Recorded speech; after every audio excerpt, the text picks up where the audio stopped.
Hola, everybody.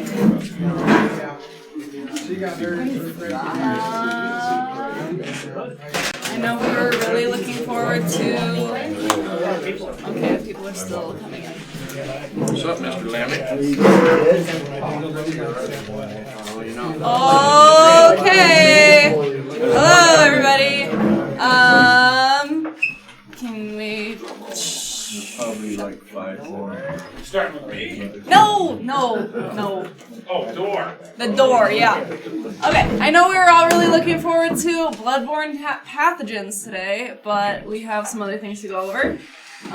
So darn it, I know. But you get that next week, so look forward to it. So first, I am gonna touch on our monthly safety theme again. If you guys don't have that paper that I handed out when we first started talking about this, please come get one from me, stop by my office, or get one from the supervisors. They all should have some. Supervisors, if you don't, I can give you some more. Our and Shell's goal for those is to make sure each driver has one and each truck has one. So make sure you come to me and get one of those. That'll do for me. Jason, you're up. Alright. Scott Field truck cards. You can come up here. Okay. That way the online people can hear you. Yes. Alright, I'll stand up front Okay. broad. Alright, Scott Field truck cards. If you guys have these in your trucks, I need the numbers off of it. And we're no longer going to be leaving cards in the mailboxes over there. They're having security issues. Any cards that I don't have numbers for, they're going to wipe out of the system. So, I need those numbers. If you guys don't have one in your truck, see me and I'll get them issued to you. So they'll go in your truck. But I got to account for every one of them that I have. So we were given 40. I only gotten 20 of them back that I got numbers for. So we're missing a bunch of them someplace. But no further will they be in the mailbox. So it's going to be on you guys. But I'm going to assign them per truck. So they should be in each unit. So that's mine. Okay, Robert. Alrighty. I've gotten a ton of questions recently on the wonderful care and feeding of printers. So, I figured it's much easier than talking to each of you individually as you call to just tell everybody all at once. A lot of you have gotten these new style printers. If the bottom of your printer looks like this, in other words, blank base right here. Can you show them too? Yes. Blank base right there. It is not going to work except long enough for the battery to run out. And then that's it. Plugging into the side will not do anything for it. It will not charge the battery. And if the battery isn't charged, the printer won't run. Okay? So, the bottom of your printer should look like this. It should have the charging plate on it. All right? If your printer does not have that charging plate on the bottom, bring it to me and I will put one on. Can you show them in here too? Yes. Right here. That's so that it will charge on this charging base, which also needs to be installed in your truck because, as I said, plugging in directly to the side is not going to do anything for you. Okay? What's that? Why is it there? Okay. If you did not have a battery, if it had a cover over it so that you wouldn't get dirt and muck up inside the printer and it didn't have the battery, then you could plug directly in and it would run off direct power. But as long as the battery is installed, which because we don't have any covers to put on the bottom to cover up where that battery goes, we have to go with the battery version. So that's why we have the charging bases. Okay. Second thing, if you get into a truck and you get to your first load, go to print your first ticket, and the printer doesn't work and it won't find the printer, go into the tablet, into settings, go into connections, and in connections it says Bluetooth. First of all, make sure Bluetooth is on. If it's not on, it's not going to find the printer. If it is on, click on the word Bluetooth and make sure it's paired to your printer. Now the way you make sure of that is on the bottom of the printer is the serial number. The last 4 digits of that serial number is going to be the number that it's going to ask for to make sure that you're connecting to the right printer. In other words, you're going to see it in the list with that last 4 digits. And that's going to tell you that's the printer you want to select. Once you select the printer, then you're set to go into either Dispatch Crude or Omni, and it will find this printer then. Okay? Robert, how many of these do we anticipate need to be updated? As far as... That's what you're talking about. Oh, I don't know. here's the problem. I'm not sure. Because here's the thing. Every once in a while, like just the other day, this particular printer right here came in without the charging plate on it. And I had to install it on it so that I could charge it so it can be used again.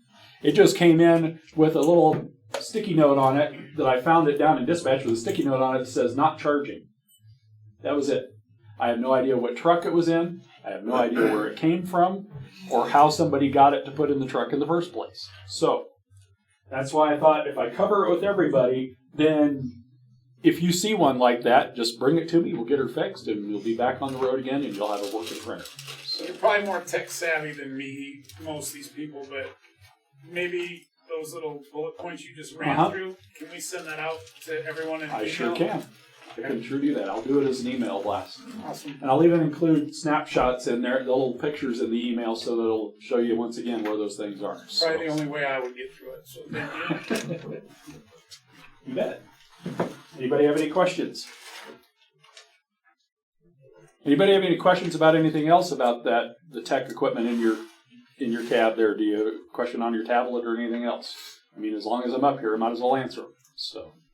No, but tablets are great when they work, so everybody just needs to make sure that they have hand tickets for when they're not working. True. Agreed. And tablets will work a lot more often if they're charged. I know that seems a little basic, but I cannot tell you how many times I get tablets in Dispatch in the morning when I come in that have a tag on them that say won't charge. I take it upstairs, I plug it in. An hour and a half later, it's charged and ready to go. You know. The other one is make sure your tablets run their updates. That's where it's coming from when you plug them into the wall. Sometimes they'll charge. Charge in the truck because it's wrong charging. We don't have the original cords, so it says won't charge. It charges too slow. Well, if you're having that problem, let me know because I need to check it out. Because this is the reason why we do these things this way is they're supposed to work in the truck. So if it isn't working in the truck, I need to know. Can't fix it if I don't know it's broken. Samsung's pretty fickle. They want their own charging blocks. They want their own charging cords. Yeah. They don't like third party nothing. Not necessarily. The chargers I have are working in most of the trucks out there right now. So, and it doesn't change between tablets. So. But anyway, like I said, if it ain't working, let me know. I'll take a look. But I can't fix it if I don't know if it's broke. Thanks, Robert. Paul, I didn't know if you had anything for anyone. I'll go up before Paul. Okay. I've got to filter everything he says. Okay, David. Wow. Welcome to my world, Paul. He ain't wrong. Guys, we've had a lot of recent incidents lately. Some pretty high magnitude ones. Following processes. If you're transferring fluid, stay by your control so you can shut it off. We're not saying you can't go to the main bathroom. Shut the pump off, closing your valves, do your thing. Don't wander off. That's when we have multiple barrel spills. They get pretty costly to clean up. Just follow the proper processes, procedures. That's what they were built for. I want to talk about one on fatigue. If you're tired, don't drive. Don't be forced into driving.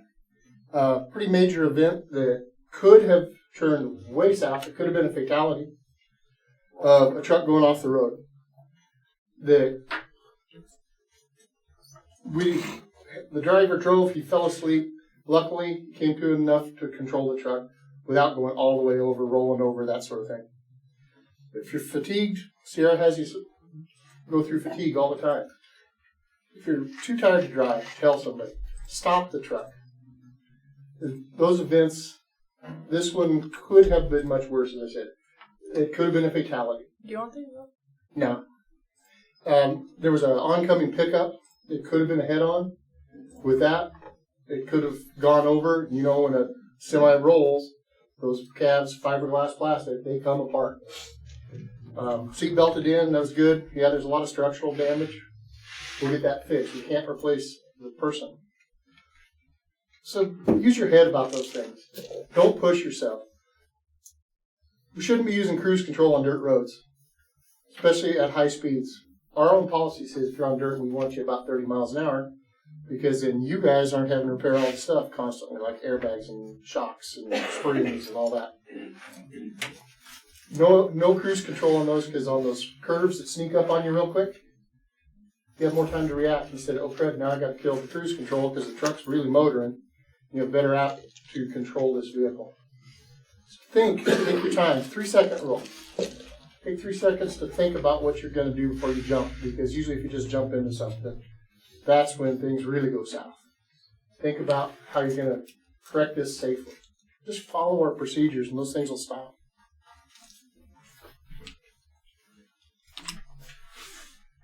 Thank you, David. Am I up? You are. See? Bring us home, Alan. I have a couple things for once. So, a couple things I'm going to go over. First, I said wait on Paul because I wanted to introduce him. Not everybody here knows Paul. So Paul Dunn is the CFO, and got Matt Wharton here as the controller. So basically everything financial. I've sat up here, I've talked to you guys about the state of the company and things we're doing with the debt and all this stuff. But I want to introduce these guys.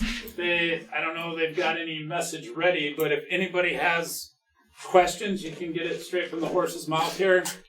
These guys are out here this week, so if anybody has any questions, financial, rumors, things you want to put to rest, feel free to ask these guys. You got anything? Nothing? I think we have explained it. You guys have anything you want to offer up? I'll only offer up it's a great company.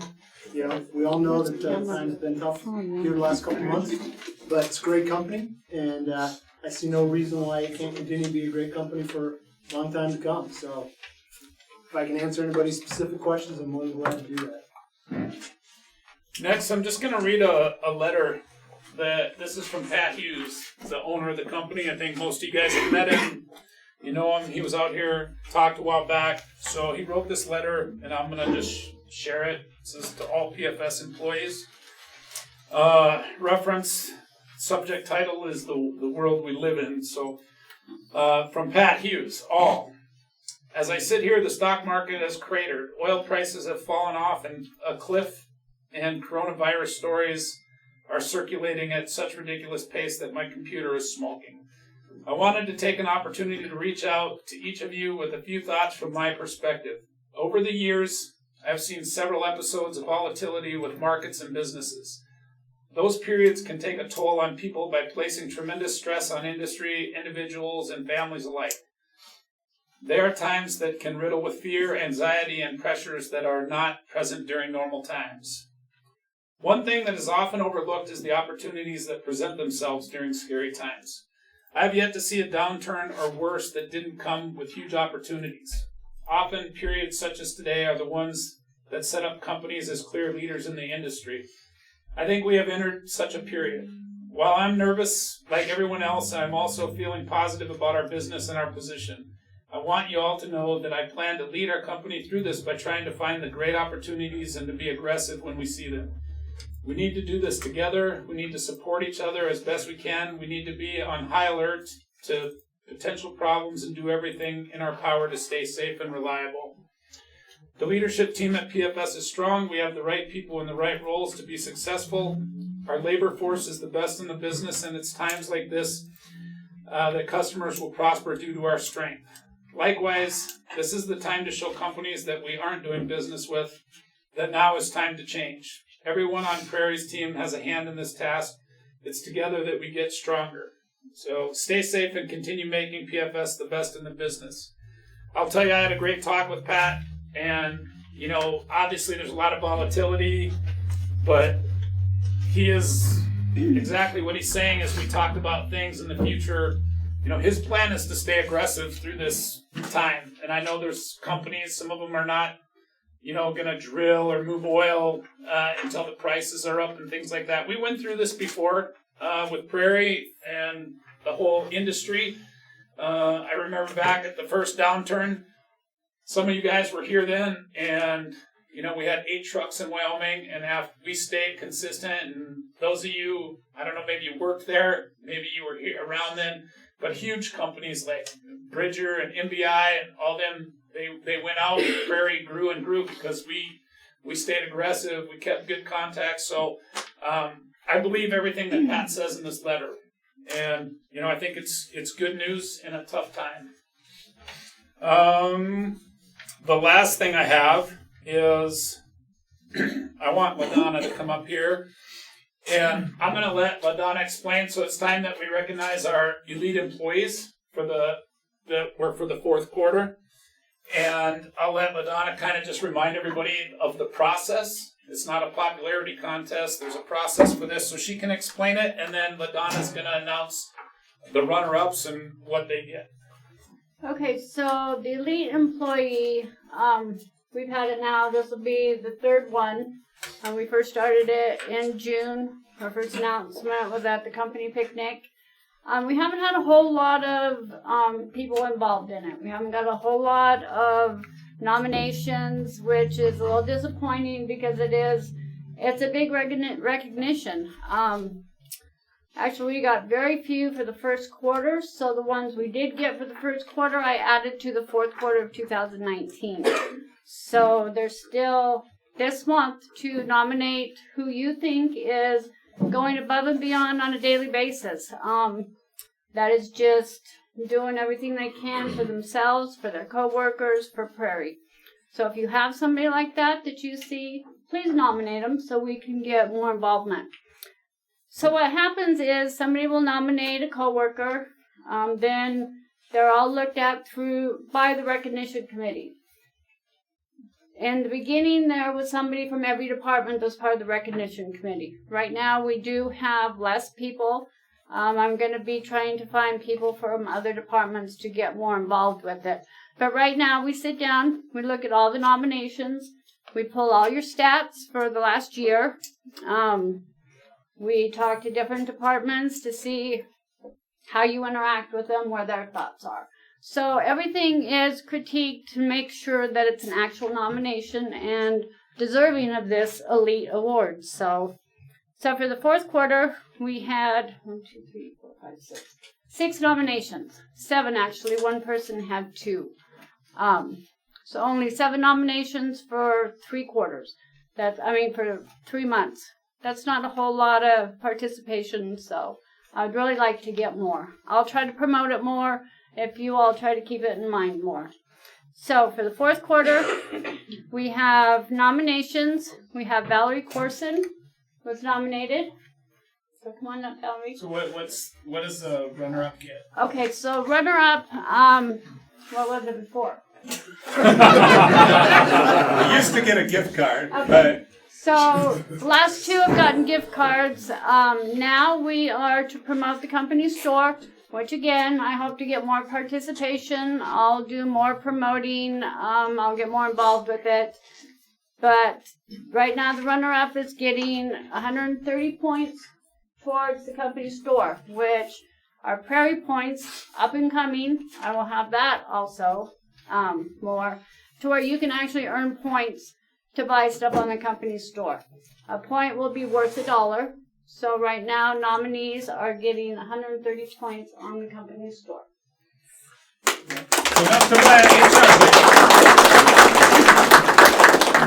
Okay, then we have Kent Wilson. Can't hear? And Dana Knifer. Okay, so those are our 2 nominations. There were 3 winners. Each quarter we can have up to 3 winners. This particular quarter we did pick 3 out of the 6 people, so Alan will announce the winner. So like LaDonna said, just because there's not going to be 3 every time, it's if there's a gap between first and 2, the other ones will be runner-ups. So the prize for being an elite employee for the quarter is $1,000. And so we did have 3 winners, and I'll announce them right now. First is Alan Johnstone. I believe he's a Gillette driver, correct? Yeah.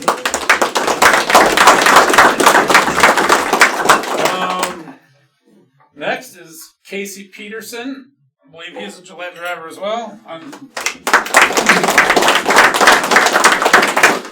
then the final winner is Tony Snow, who's a mechanic. Got the check there for you. Congratulations. Any words? Thanks.